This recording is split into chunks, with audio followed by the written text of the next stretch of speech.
আজকে শুনলাম সাবেক আপনার পরিবহন মন্ত্রী শাহজাহান খান তিনি বলেছেন যে আমরা তো সম্মানিত মানুষ, আমাদের হাতে হ্যান্ডকাপটা যেন না পরানো হয়। এরা নাকি সম্মানিত, কি নিত? সম্মানিত না, এরা হচ্ছে ঘৃণিত। কথা বলেন, আপনারা যে কত সম্মানিত তা তো এই জাতি জানে ভালো করেই। সে বলেছে আমি এতবারের এমপি, আমাদেরকে হেনস্থা করা হচ্ছে, হাতে হ্যান্ডকাপ লাগিয়ে আমাদেরকে অসম্মান করা হচ্ছে। আশ্চর্য কথা, আপনি এমপি, আপনার হাতে হ্যান্ড গ্লাভস লাগালে, হাত করা পরালে অসম্মান হয়। আপনি যখন দেশের শীর্ষ আলেমদের পায়ে ডান্ডা বিড়ি পরিয়েছেন তখন শরম হয় নাই? তখন আলেমদেরকে বেইজ্জত করা হয় নাই? আমি তো মনে করি এই শাহজাহান খান থেকে শুরু করে হাসানুল হক ইনু, রাশেদ খান মেনন থেকে শুরু করে যতগুলো কুলাঙ্গা ধরা পড়েছে, আলেমদেরকে পায়ে ডান্ডা বেরিয়ে যদি এক জোড়া পরানো হয়েছে, এদেরকে 4 জোড়া ডান্ডা বেরিয়ে পরিয়ে পুকুরের মতো হাজির করা উচিত। এরা নাকি যাদের চরিত্রের কোনো বালাই নাই, আলেমদের নামের উপর নাম থাকার জন্য লালায়িত কত। আল্লাহ রাব্বুল আলামিন আলেমদের শান মান বাড়িয়েছেন, লাঞ্ছনা গঞ্জনা ওদের কাদের উপরে এমন ভাবে চাপিয়ে দিয়েছেন। আল্লাহ রাব্বুল আলামিন এমন অপমানিত ওদেরকে করেছেন, জাতির সামনে মুখ দেখাবার মতো কোনো সাহস ওদের নাই। আলেমদেরকে তারা রাষ্ট্রের শত্রু বানিয়ে দিয়েছিল। প্রিয় ভাইয়েরা আমার, আল্লাহর কোরআন থেকে শোনায় আপনাদেরকে, আল্লাহ পাক বলছেন ইয়ারফাইল্লাহুল্লাযীনা আমানু মিনকুম ওয়াল্লাযীনা উতুল ইলমা দারাজাত। নিশ্চয় যারা ঈমানদার তাদের সম্মান আমি আল্লাহ বৃদ্ধি করে দেব। ওয়াল্লাযীনা উতুল ইলমা দারাজাত, যাদেরকে ইলম দান করা হয়েছে, আলেমদের সম্মান আমি আল্লাহ তাআলা উপরে উঠিয়ে দেব। আল্লাহ কি মিথ্যা ওয়াদা করেন নাকি? আলেমদের কত সম্মান দেখেন। আমি নিজে দেখেছি, আমি যখন জেলখানায় থেকেছি লোকেরা আমাদের জন্য রোজা মান্নত করেছে। আদালতে যখন হাজির করা হতো অসংখ্য লোকদের চোখের পানি টলটল করতে আমরা দেখেছি। কারা ফটকে চেনা নাই জানা নাই, দেশের বিভিন্ন প্রান্ত থেকে লোকেরা আমাদের সাথে দেখা করতে এসে চোখের পানি দিয়ে বুক ভাসায় ফেলত আর কান্না করত। এত মোহাব্বত আলেমদেরকে মানুষ করেছে একমাত্র কোরআনের জন্য। আর সেই সমস্ত আলেমদেরকে তারা মৌলী বা মৌলবাদ, জঙ্গিবাদ, রাজাকার, আল বদর, আল শামস, উস্কানি দাতা এমন কথা বলে বলে মানুষের সামনে তারা হেয় প্রতিপন্ন করার চেষ্টা করেছে। আল্লাহর কোরআনের বিধিবিধান নিয়ে তারা ষড়যন্ত্র করেছে। এমনকি বিশ্ববিদ্যালয়গুলোর মধ্যে একেবারে অশ্লীলতা, বেহায়াপনা, অবলীলায় হয়েছে, কোনো দিন তারা বাধা দেয় নাই। কিন্তু রমজান মাসে কোরআন তেলাওয়াত করার অপরাধে মুসলিম দেশে তাদেরকে বাধা দেওয়া হয়েছে। গত রমজান মাসে হিন্দুদের হোলি উৎসব হয়েছে ঢাকা বিশ্ববিদ্যালয়ে, কোনো অসুবিধা হয় নাই। কিন্তু রমজান মাসের ইফতার পার্টি মুসলমান ছাত্র ছাত্রীদেরকে বিশ্ববিদ্যালয় হলের মধ্যে করতে দেওয়া হয় নাই। আপনারা শুনে অবাক হয়ে যাবেন, নবাব সলিমুল্লাহ মুসলিম হলে, এত বড় হল, সেখানে জামি মসজিদ আছে, মসজিদের মাইকে বিগত 16 বছর তারা আযানটা পর্যন্ত দিতে দেয় নাই। এইভাবে ইসলামকে তারা দমাতে চেয়েছে, ইসলামকে তারা শেষ করতে চেয়েছে। এই দেশে হিন্দুরা মাত্র 5% হিন্দুদেরকে 25% সুযোগ সুবিধা দিয়ে মুসলমানদের উপরে রাজত্ব করে দিয়েছে। কথা বলতে হবে, ঠিক কিনা? এইভাবে মুসলমানদেরকে ওরা কষ্ট দিয়েছে, আলেমদেরকে কষ্ট দিয়েছে। মাদ্রাসাগুলোকে জঙ্গি তৈরির কারখানা বলে মানুষের সামনে উপহাসের পাত্র বানিয়ে ছেড়ে দিয়েছে। আলেমদের কোমরের মধ্যে রশি লাগিয়েছে, হাতের মধ্যে হ্যান্ডকাপ পরিয়েছে, পায়ের মধ্যে ডান্ডা বেরি পরিয়ে আদালতে হাজির করেছে, করে নাই? কথা বলেন না কেন আপনারা? আজকে আপনাদেরকে একটা লেটেস্ট নিউজ শোনায়। আজকে শুনলাম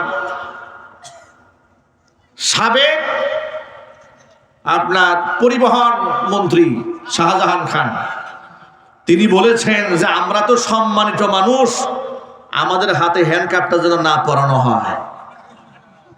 এরা নাকি সম্মানিত। কি নিত? সম্মানিত না, এরা হচ্ছে ঘৃণিত। কথা বলেন। আপনারা যে কত সম্মানিত তা তো এই জাতি জানে ভালো করেই। সে বলেছে আমি এতবারের এমপি, আমাদেরকে হেনস্থা করা হচ্ছে, হাতে হ্যান্ডকাপ লাগিয়ে আমাদেরকে অসম্মান করা হচ্ছে। আশ্চর্য কথা, আপনি এমপি, আপনার হাতে হ্যান্ড গ্লাভস লাগালে, হাত করা পরালে অসম্মান হয়। আপনি যখন দেশের শীর্ষ আলেমদের পায়ে ডান্ডা বেরি পরিয়েছেন তখন শরম হয় নাই? তখন আলেমদেরকে বেইজ্জত করা হয় নাই? আমি তো মনে করি এই শাহজাহান খান থেকে শুরু করে হাসানুল হক ইনু, রাশেদ খান মেনন থেকে শুরু করে যতগুলো কুলাঙ্গা ধরা পড়েছে, আলেমদেরকে পায়ে ডান্ডা বেরিয়ে যদি এক জোড়া পরানো হয়েছে, এদেরকে 4 জোড়া ডান্ডা বেরিয়ে পরিয়ে পুকুরের মতো হাজির করা উচিত। এরা নাকি সম্মানিত ব্যক্তি। সম্মানিত ব্যক্তি হলে আপনারা তো সম্মানিত ব্যক্তিদেরকে সম্মান দিতে জানতেন। ওরা কি আলেমদেরকে জীবনে সম্মান দিয়েছে? চিল্লায় বলেন, দিয়েছে? হ্যাঁ, কিছু আলেমদেরকে দিয়েছে। কিছু আলেমদেরকে দিয়েছে। কোন আলেম জানেন? যে আলেম বলেছে আপা আপনি তো জান্নাতি নারী। কথা বলেন ঠিক কিনা বলেন?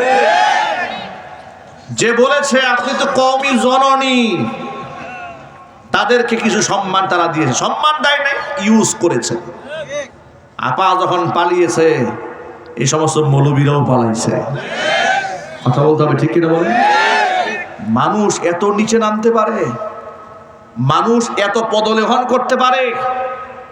আপনি কি করে তাকে জান্নাতের সার্টিফিকেট দিলেন? এই সাহস আপনাকে দিয়েছে কে?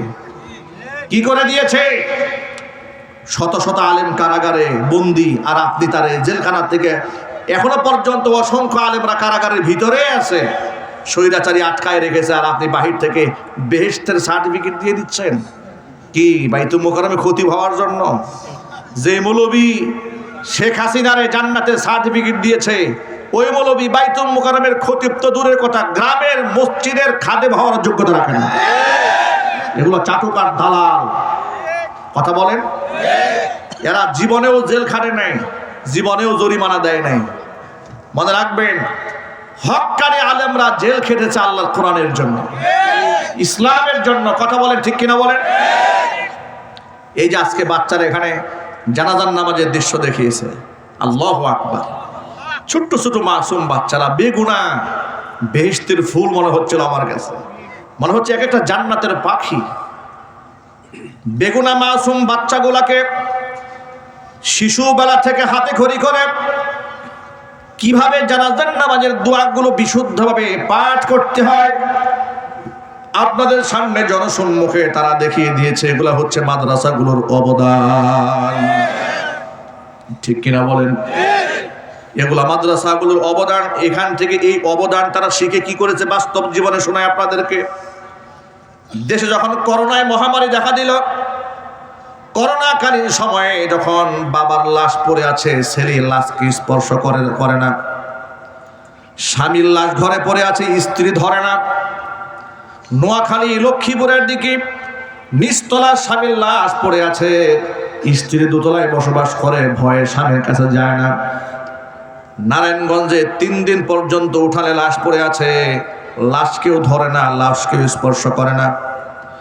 71 টেলিভিশনে আলোচনা করা হলো, যেহেতু করোনা রোগে আক্রান্ত হয়ে মানুষ মারা গেলে তাকে স্পর্শ করলে যে ধরবে তারও জার্ম এবং জীবাণু দেশ তাকে খেয়ে ফেলবে, সুতরাং লাশগুলোকে আগুন দিয়ে পুড়ায় দেওয়া হোক। নাউজুবিল্লাহ পড়েন। মুসলমানের লাশ কি আগুনে পুড়া দেওয়া যেতে পারে বলেন? আলেম ওলামারা বললেন মোটেও হতে পারে না। এটা প্রতিবাদ জানালেন। করোনা রোগে আক্রান্ত লাশগুলাকে তোমরা নাও যদি ধরো, নাও যদি ছও, নাও যদি স্পর্শ করো, গোসল তোমরা নাও করাও, আমাদেরকে বলো, আমরা আলেমরা জীবনের ঝুঁকি নিয়ে তাদেরকে গোসল করাবো, কাফন পরাবো। ওলামারা ওই সময়ের দায়িত্ব নিয়ে জীবনের ঝুঁকি নিয়ে গোসল করিয়েছে, কাফন পরিয়েছে, কবরে মাদফুন করেছে। আল্লাহর কসম করে বলি, একজন আলেমও যারা মানুষের সেবায় আত্মনিয়োগ করেছিলেন কোন আক্রান্ত হয় নাই। তাহলে এমন ক্রাইসিস মোমেন্টে জাতির পাশে কারা দাঁড়িয়েছে জোরে বলেন? না শাহরিয়ার কবিরা দাঁড়িয়েছিল? কারা দাঁড়িয়েছিল বলেন? আলেমরাই দাঁড়িয়েছিল। কিছুদিন আগে নোয়াখালী, লক্ষ্মীপুর, কুমিল্লা পুরা বন্যায় যখন প্লাবিত হয়ে গেল, হঠাৎ করে পানি এসেছে, আমাদের বন্ধু নামক চরম শত্রু ভারত যখন পানি ছেড়ে দিল, কারণ ভারতের মতো বন্ধু যারা আছে পৃথিবীতে তার শত্রু না থাকলেও চলবে, পানি ছেড়ে দিয়ে আমাদেরকে মারতে চাইলো। আলেমরা রাতারাতি মসজিদ থেকে চান্দা কালেকশন করে করে গাড়ি ভরে ভরে মানুষের জন্য তারা ত্রাণ নিয়ে গেল। শুধু আলেমরা যায় না, অন্যান্য সংগঠনে গেছে, তাদের জন্য আমাদের দোয়া ভালোবাসা আছে। কিন্তু সমস্ত সংগঠনের লোকেরা মিলে যতটুকু মানুষের জন্য করতে পেরেছে, এক আস-সুন্নাহ ফাউন্ডেশনের নেতৃত্বে, আহমদুল্লাহর নেতৃত্বে আস-সুন্নাহ ফাউন্ডেশন তার চাইতে কয়েকশো গুণ বেশি করেছে। আলেমদের প্রতি এদেশের মানুষের ভালোবাসা নাই কে বলেছে? তোমরা আলেমদেরকে মৌলবাদ বলতে পারো, কিন্তু মানুষের হৃদয় রাজ্যের বাদশা হচ্ছে উলামায়ে কেরাম। যার দরুন তোমরা মরে গেলে মাইকিং করে লোক খুঁজে পাও না, আর আলেমদেরকে মারা গেলে তোমরা বাধা দিয়াও লোক ঠেকায় রাখতে পারো না। এই হচ্ছে পার্থক্য। আলেমদের অবদানটা দেখেন। আস-সুন্নাহ ফাউন্ডেশনের মাধ্যমে শেখ আহমদুল্লাহর নেতৃত্বে শত কোটি টাকার দান পৌঁছে গেছে। সুবহানাল্লাহ বলবেন না? মানুষের বিশ্বাসের জায়গা আলেম কোথায় গিয়ে দখল করে বসে আছে? কোথায় শাহরিয়ার কবির, কোথায় শামসুদ্দিন মানিক, কোথায় বিচারপতি কালা মানিক, কোথায় তুরিন আফরুজ, কোথায় এরা, কোথায় রাশেদ খান মেনন, কোথাকার কোন বুদ্ধিজীবী, আর কোথায় একজন আলেম? সুবহানাল্লাহ বলবেন না? এই রাষ্ট্রের জন্য ওদের কি অবদান আছে? এই রাষ্ট্রের জন্য এই দেশের বুদ্ধিজীবীদের কি অবদান আছে? প্রাসঙ্গিক ছোট্ট করে একটা কথা বলি। জুলাই আগস্টের বিপ্লবেও এদেশের আলেমদের সীমাহীন ভূমিকা আছে। আলেমরা তো শুধুমাত্র জুলাই আগস্টের বিপ্লবে সামিল হয় নাই, বিগত 16টি বছর আলেমরা স্বৈরাচারীর বিরুদ্ধে বাক জিহাদের মধ্যে আত্মনিয়োগ করেছিলেন। যার দরুন তারা শত শত আলেম জেল খেটেছেন, জরিমানা দিয়েছেন। কথা কি সত্য না মিথ্যা? নিশ্চয়ই সত্য। তাহলে এই স্বৈরাচারীর পতনে আলেমদের ভূমিকা আছে না নাই? আরো চিৎকার দিয়ে বলতে পারছে না নাই? বড় দুঃখ নিয়ে একটা কথা বলি।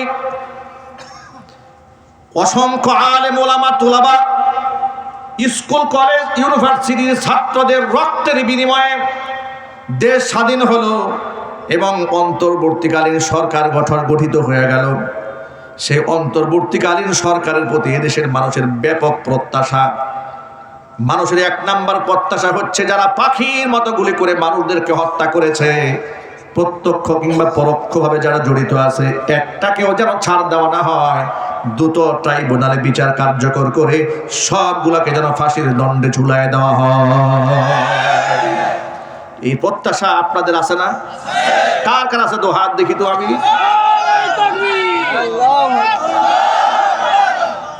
আমার যুবকেরা, দেশের মানুষের এই প্রত্যাশা আছে, দেশের মানুষের প্রত্যাশা আছে আগস্ট বিপ্লবে যারা শহীদ হয়েছে তাদের যেন তালিকা তৈরি করা হয়। ঠিক কিনা বলেন?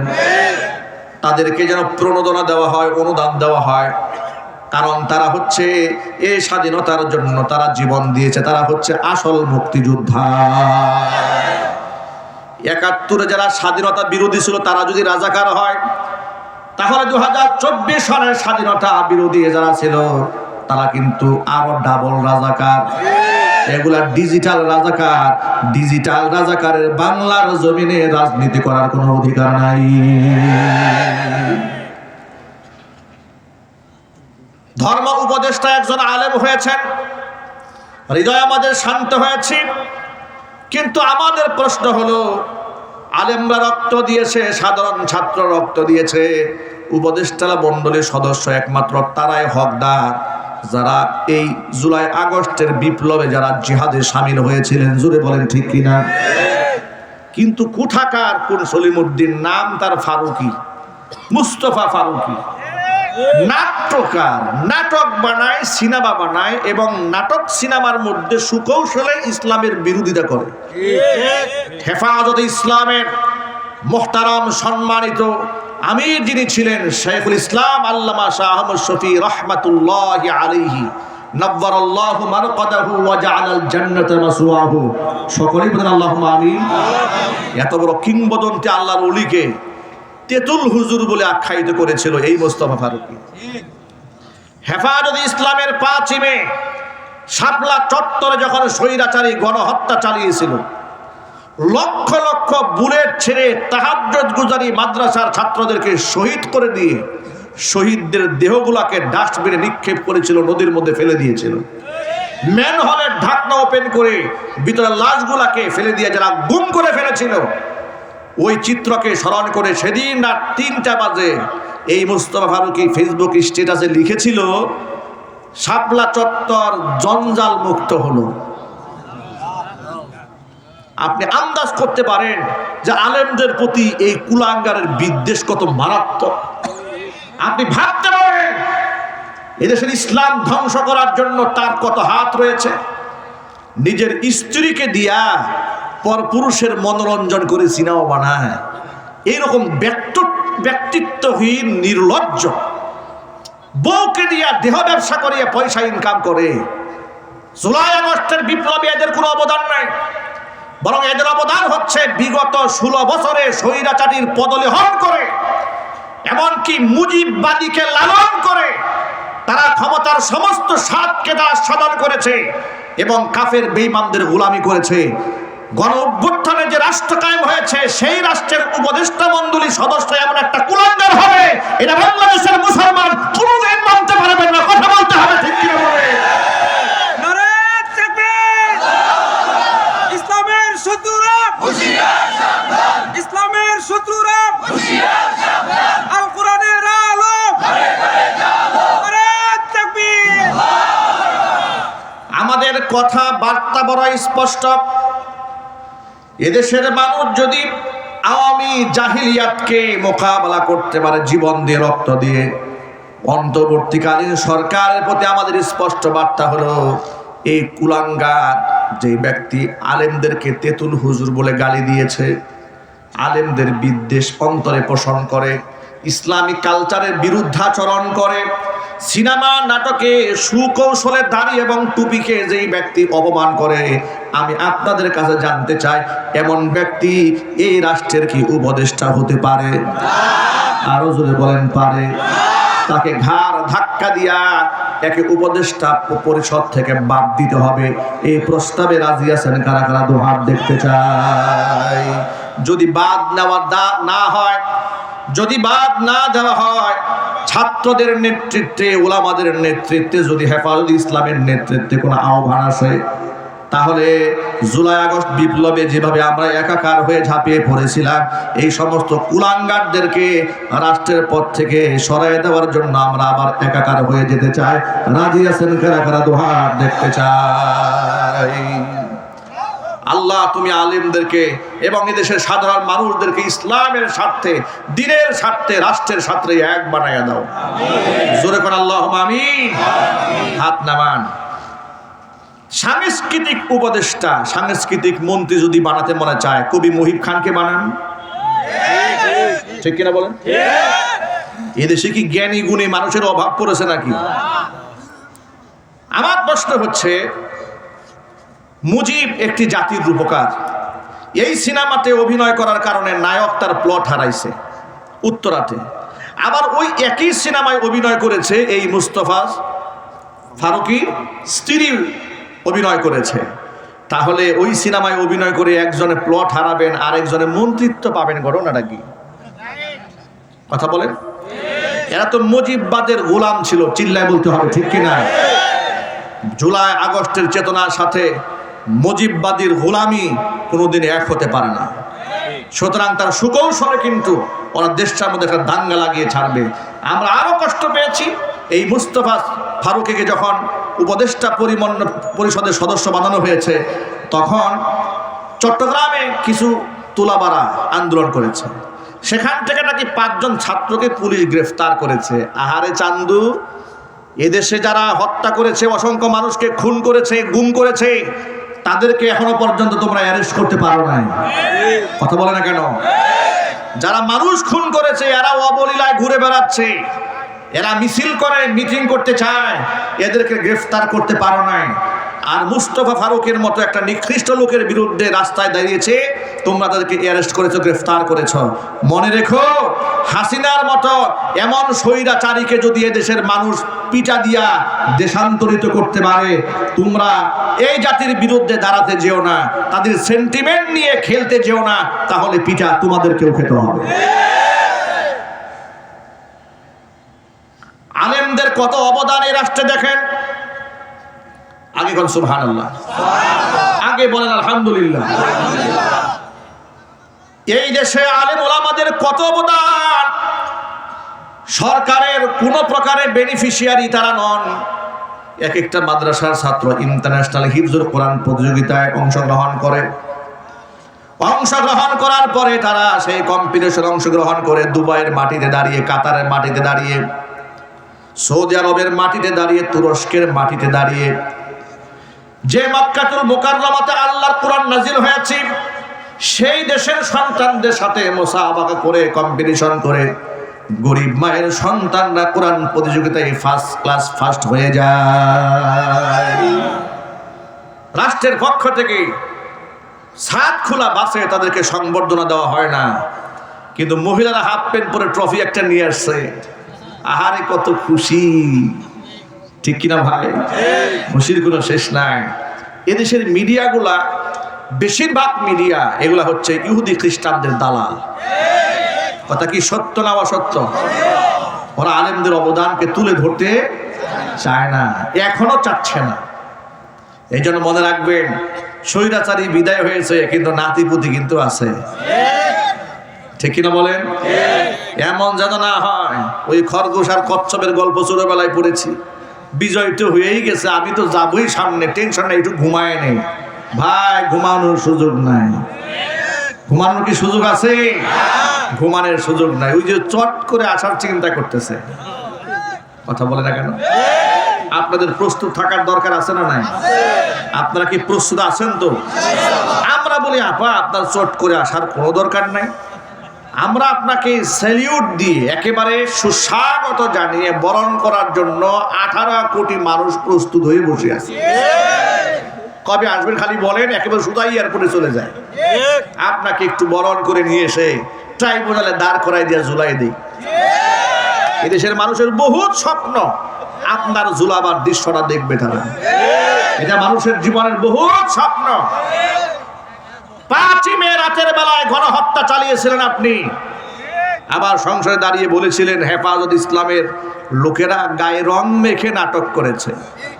আপনি এই উপহার শহীদদের রক্তের সাথে করেছেন, করা হয় নাই? জোরে বলেন। তার বিচার হবে ইনশাআল্লাহ। এই যে কত আলেম ওলামা, এই যে আপনাদের কালিয়াকৈর উপজেলা ইমাম পরিষদের সভাপতি, আলেম ওলামা পরিষদের সভাপতি, তার বিরুদ্ধে মামলা হয় নাই? জেল খাটে নাই উনি? ভাই সহ জেল খাটছে। মধুপুরের পীর সাহেব বৃদ্ধ সিংহ, আল্লাহু আকবার বলেন, 4টা ছেলে, 4টাকে গ্রেফতার করে ফেলেছে। বয়স্ক মানুষ গুলি করে তার শরীরটাকে ঝাঁঝরা করে দিয়েছে। গতকালকে তার মেয়ের জামাতার সাথে আমার দেখা হয়েছিল, একটা মাত্র মেয়ের জামাই। সে বলে, হুজুর কি বলবো দুঃখের কথা, আমি তার মেয়ের জামাই হয়েছি, এই অপরাধ আমার। আমাকে ধরার জন্য ঘুরে, আমার বউ প্রেগনেন্ট ছিল, মধুপুরী বিশ্বাস হুজুরের মেয়ে, সন্তান সম্ভবা একজন নারী, একটা মা, সেই মাকে টেনে হিসড়ে পুলিশের গাড়িতে উঠাইছে। আপনার কল্পনা করতে পারেন আলেমদেরকে তারা কত কষ্ট দিয়েছে। আমার মতো মানুষ গাজীপুরে আমার বাসায় আমাকে থাকতে দেয় নাই। যে বাসায় ভাড়া থাকতাম, পুলিশ পাঠিয়ে বলেছে মাদারি সাহেব এই বাসায় আসলে বাড়িওয়ালাকে বলেছে আপনি সহ মামলা খাবেন। আমার ঘরটাকে তছনছ করে দিয়েছে। আমাকে বুটবাজার কেন্দ্রীয় মসজিদে এত বছর নামাজ পড়িয়েছি, সারা অঞ্চল থেকে লোকেরা ভিড় জমাইছে মসজিদে। বিদায় নেওয়ার জন্য একটা জুমাই খুতবা বিদায়ের জন্য চেয়েছিলাম, সেই সুযোগটা আমাকে দেয় নাই। তারা বলেছে যে না, আপনি বিদায় নিতে গেলে একটা হাঙ্গামা হয়ে যাবে, বিদায় নিতে দেওয়া হবে না, নামাজে ঢুকলে গ্রেফতার আপনি, আপনি যেতে পারবেন না মসজিদে, রেড অ্যালার্ট দিয়ে দিয়েছে। আপনার কল্পনা করতে পারে আমাদের শারীরিকভাবে মানসিকভাবে আমাদের উপর, আমাদের পরিবারের উপর কেমন টর্চারটা তারা করেছে, কি অপরাধ করেছিলাম আমরা। চুরি ডাকাতি করেছিলাম, জেনা বদমাশি করেছিলাম, রাষ্ট্রের টাকা বিদেশে পাচার করেছিলাম। 16 বছরে 93 বিলিয়ন মার্কিন ডলার যারা পাচার করেছে তাদের মধ্যে কি আমরা ছিলাম? চিল্লায় বলেছিলাম। তাদের মধ্যে যারা ছিল সব লেজ গুটিয়ে পালিয়েছে। দেশপ্রেমিকরা পালায় না, দেশপ্রেমিকরা ফাঁসির কাস্টে ঝুলতে জানে, মরতে জানে, কিন্তু পালাতে জানে না। যারা পালায় আল্লাহর কসম তারা দেশপ্রেমিক নয়, তারা রাষ্ট্রের শত্রু, এদেশের মুসলমানদের শত্রু। কথা বলে ঠিক কিনা বলবে? ওরা আমাদেরকে তিল তিল করে কষ্ট দিয়েছে। এখন আগামীর জন্য আপনাদের প্রতি আমার আহ্বান, যে দেশ এবং রাষ্ট্রে আলেমদের এত অবদান আছে, সেই দেশে আগামীতে আলেমদের নেতৃত্বে এই দেশ গড়া হবে ইনশাআল্লাহ। ইনশাআল্লাহ বলেন। আগামী থেকে কোনো বেনামাজির কাছে গিয়ে মাহফিলের পারমিশন চাওয়া হবে না। কোনো বেনামাজিকে মসজিদের নেতৃত্বে আর আনতে দেওয়া হবে না। আগামীর সংসদ হবে কোরআনের সংসদ। আলেমদের নেতৃত্বে দেশ এবং রাষ্ট্র এগিয়ে যাবে। এই জন্য যে আসন থেকে আলেমরা আসবে, ভালোবাসা দিয়ে রাষ্ট্রকে গঠন করার জন্য আলেমদেরকে মাথায় তুলে নিতে হবে। প্রস্তুত আছেন কিনা দুহাত দেখতে চাই।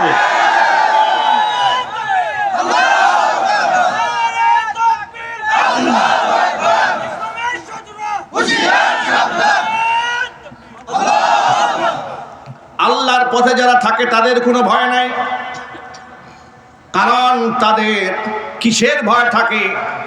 সর্বোচ্চ ভয় তো দেখাবে মৃত্যুর ভয়। তারা তো রবের কাছে শাহাদাত তামান্না করে।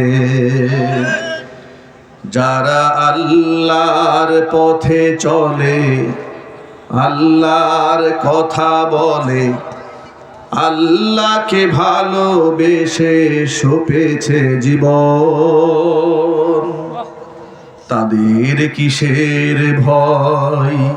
কে করে পরাজয়? শহীদি তামান্নাতে নাচে তার মন। হাসনা হেনার ঘ্রাণে ভুলে না হৃদয় তার, কালিমার মিশক মাখা হৃদয় রয়েছে যার। হাসনা হেনার গ্রানে ভুলে না হৃদয় তার, কালিমার মিশক মাখা হৃদয় রয়েছে যার। সব পিছু টান ভুলে জিহাদের পথে চলে, সব পিছু টান ভুলে জিহাদের পথে চলে, সে তো তার ঈমান বলে।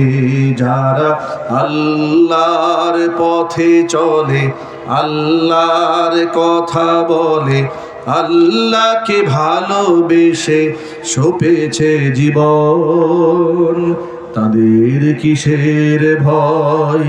কে করে পরাজয়? শহীদি তামান্নাতে নাচে তার মন। লালসার কাছে কভু হয় না সে পরাজয়, জীবন বিলিয়ে সে তো জান্নাত করে কয়।